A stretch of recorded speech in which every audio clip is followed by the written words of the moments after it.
Dando continuidade ao curso de Fisiologia do Sistema Cardiovascular promovido pela IFMC Brasil UFPA, estamos aqui com o Dr. João Henrique, que irá ministrar a aula de mecanismos de regulação da pressão arterial. Dr. João Henrique é graduado em Medicina pela Universidade do Estado do Pará, possui residência médica em Clínica Médica pelo Hospital Ibiranga, em São Paulo, possui residência médica em Cardiologia pelo Hospital do Coração, em São Paulo.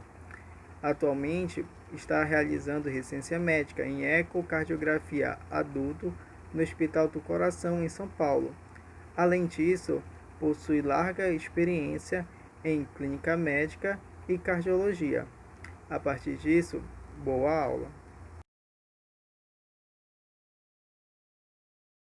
Bom, boa noite. Eu queria inicialmente agradecer aí o convite da IFMSA para a gente conversar um pouco sobre a fisiologia do sistema cardiovascular, esse tema aí tão básico e tão importante para o entendimento das doenças do coração.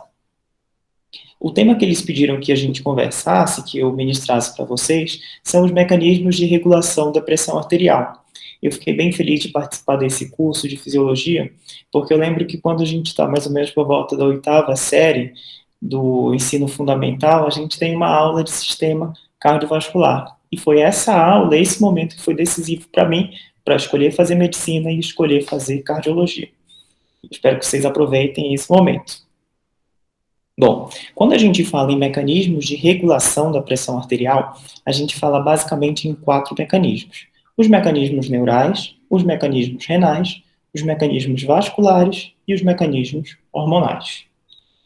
Começando pelos mecanismos neurais, na hipertensão arterial primária, né, que é basicamente aí 85, 90% dos casos de hipertensão arterial, nós temos um aumento da frequência cardíaca, um aumento do débito cardíaco, níveis plasmáticos e urinários de noradrenalina aumentados, portanto, liberação regional de noradrenalina, além de disparos do sistema dos nervos simpáticos periféricos pós-ganglionares, e contribuindo aí para um tônus vasoconstritor mediado por receptores alfa-adrenérgicos.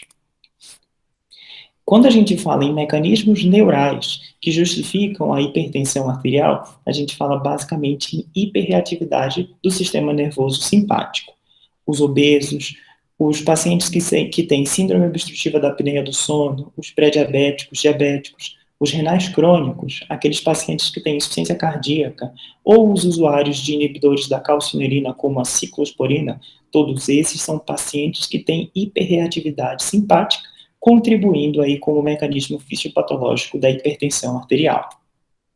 Nesse desenho esquemático, a gente consegue entender melhor como que funciona esse mecanismo. Na hipertensão arterial, você tem aqui nos pontilhados a inibição de baroreceptores e inibição de aferentes cardíacos. E você tem aqui, como as linhas preenchidas, o estímulo tanto das aferentes renais para liberação de renina e angiotensina 2, como o estímulo de quimiorreceptores que vão contribuir para o aumento da pressão arterial.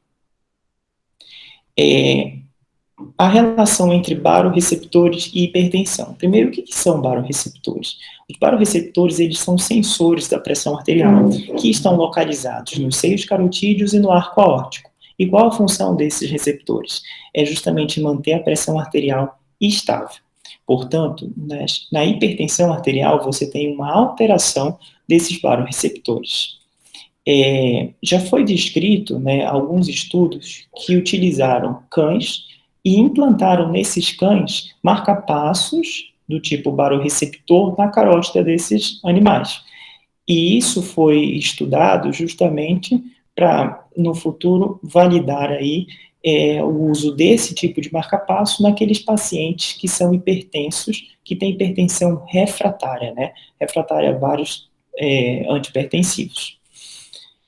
Quando a gente fala também de baroreceptores, a gente precisa saber que pode existir uma disfunção desses baroreceptores nos idosos. E como é que a gente vai saber que esses idosos podem ter disfunção dos baroreceptores? Quando eles se apresentarem com a tríade clássica, representada por hipotensão ortostática, ou seja, paciente que está sentado ou deitado, que se levanta rapidamente e acaba tendo uma queda de pressão, Quando eles apresentarem, contrário à hipotensão ortostática, a hipertensão supina, ou seja, quando o paciente deita, ele fica hipertenso, ou de repente, ou quando eles apresentarem hipotensão sintomática pós-prandial, justificada por uma vasoconstrição esplânica, né, um represamento no sistema esplânico após uma alimentação rica em carboidratos.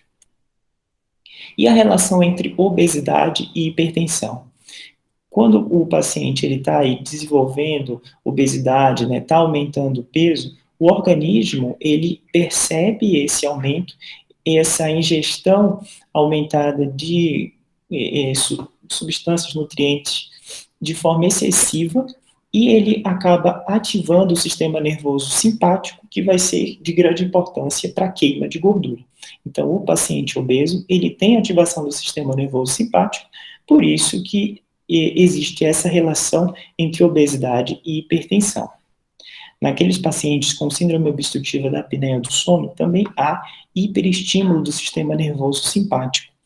E a prova disso é que quando você faz o diagnóstico de apneia do sono e trata, quer dizer, trata com pressão positiva, né, com o CPAP, você tem uma queda dessa atividade simpática, consequentemente, uma redução da pressão arterial.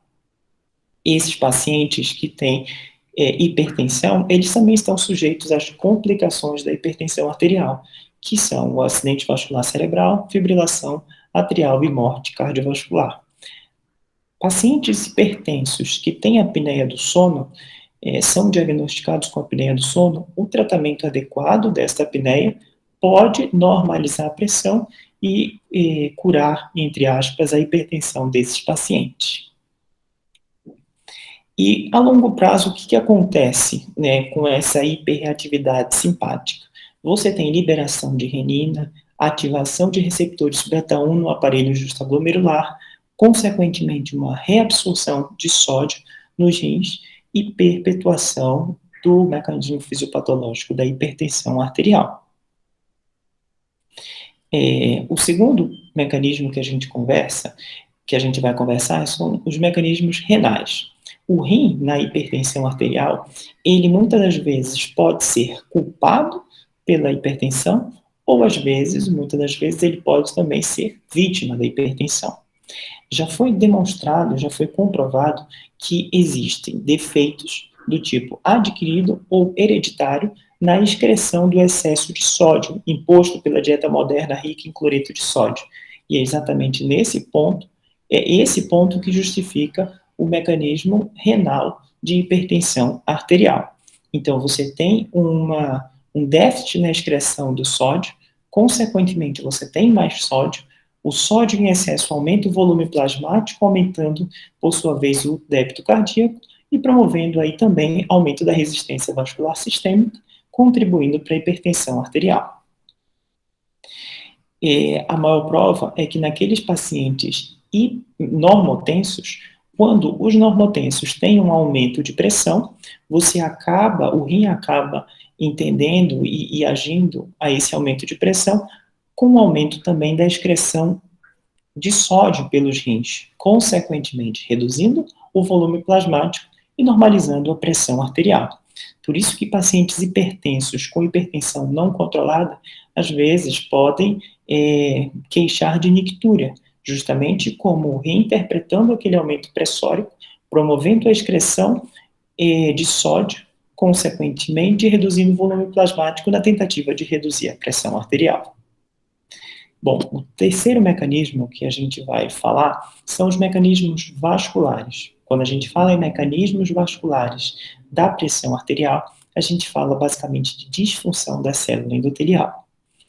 Essa disfunção, ela promove uma redução da liberação de fatores relaxadores, como o óxido nítrico.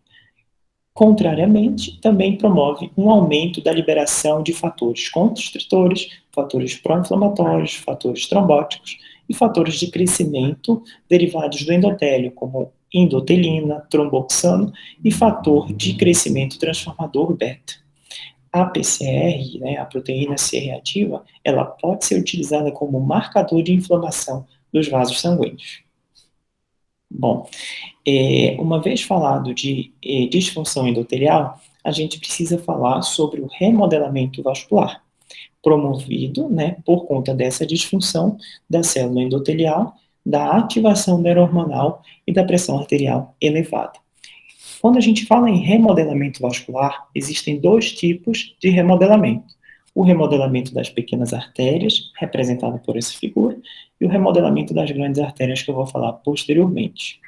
O remodelamento de pequenas artérias, ele é iniciado por uma vasoconstrição, promovendo normalização do estresse da parede vascular, evitando a resposta trófica, né, onde células musculares lisas se rearranjam em torno de um diâmetro luminal menor, contribuindo aí para o remodelamento do tipo eutrófico, em que o aumento da resistência vascular sistêmica entra como marcador hemodinâmico da hipertensão arterial diastólica.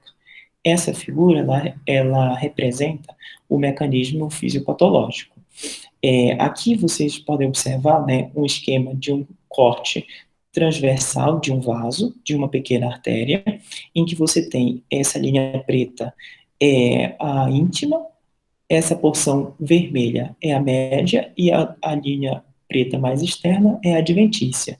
Nesse tipo de remodelamento, que é um remodelamento eutrófico, a gente observa a redução do lumen do vaso sem ter aumento da camada média. Dessa forma, a razão entre a média e a luz do vaso, ela é maior, justamente porque você reduz a luz, tá? E a área medial seccional, ela permanece a mesma. No remodelamento de grandes artérias, há a atuação aí de genes hipertróficos, que aumentam o tamanho das células musculares lisas. Você tem, diferentemente do outro tipo de remodelamento, nesse caso, um aumento da espessura medial, aumentando a relação da média-luz vascular com acúmulo de proteínas de matriz extracelular, como colágeno e fibronectina. Esse é um tipo de remodelamento hipertrófico, que é o marcador de hipertensão sistólica isolada. Então, no mesmo um esquema semelhante ao anterior, nesse esquema você consegue observar que a luz do vaso não aumenta, não reduz tanto, mas que você tem um aumento importante da camada média, justamente pela expressão desses genes tróficos, promovendo esse tipo de remodelamento hipertrófico. Aqui você tem uma razão entre a média e a luz do vaso também maior, justamente por aumentar a média, tá? E nesse caso, você tem uma área medial seccional também maior, justamente porque você aumenta a média, a camada média do vaso. E, por fim, os mecanismos hormonais, né, do sistema renina-angiotensina-aldosterona. A ativação desse sistema, ela vai ser realizada por uma disfunção endotelial, por um remodelamento vascular, promovendo aí mecanismo fisiopatológico para o desenvolvimento de hipertensão arterial. A renina, ela é produzida nas células justaglomerulares, né, e ela promove a conversão de angiotensinogênio em angiotensina 1. A angiotensina 1 sofre a conversão em angiotensina 2, mediada pela enzima conversora de angiotensina, a ECA. E a angiotensina 2, por sua vez, ativa receptores de angiotensina do tipo 1. É importante a gente saber o mecanismo fisiológico, porque a gente começa a entender o mecanismo de ação de alguns fármacos. Um desses fármacos são os inibidores da enzima conversora de angiotensina, captopril, enalapril, ramipril, são medicações que vão justamente inibir a enzima conversora de angiotensina, inibindo aqui toda essa cascata desse mecanismo. Nesse desenho esquemático, ele consegue mostrar exatamente esse mecanismo do sistema renina-angiotensina-aldosterona.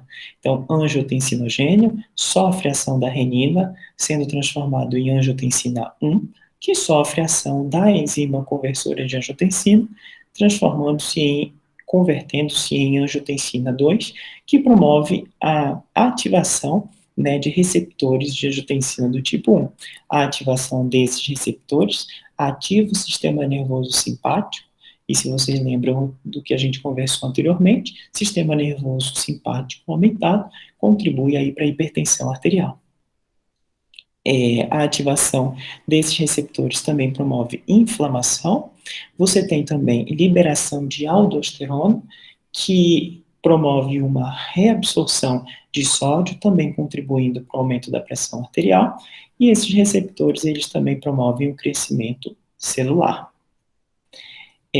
Nessa segunda imagem, também mostra o que acontece de consequência da ativação desse sistema. Então, a angiotensina 2, ela ativa os receptores de angiotensina 1, né, que promovem aí a liberação de espécies reativas de oxigênio, que agem no endotélio, né, promovendo vasoconstrição. Esses receptores também promovem uma inflamação vascular, uma disfunção endotelial, promovem o crescimento celular e fibrose, além da liberação de aldosterona e a liberação de noradrenalina. A pressão arterial elevada, a intolerância à glicose, eles juntos promovem um remodelamento cardíaco e vascular, expondo o paciente, né, a eventos cardiovasculares graves como infarto e AVC, consequentemente com morte desse indivíduo. No processo de formação da placa aterosclerótica, a ação do receptor de angiotensina 1 e tudo que ele provoca acaba progredindo a placa aterosclerótica, expondo o paciente a eventos graves como infarto e AVC, contribuindo, por sua vez, para a morte desses indivíduos. Basicamente era isso que eu tinha para conversar com vocês, um tema complexo que eu tentei de alguma forma simplificar, né, para passar mensagens importantes que vocês devem fixar. Eu deixo aqui todos os meus contatos, esse é o WhatsApp comercial em que vocês podem mandar eletros, discussão de casos.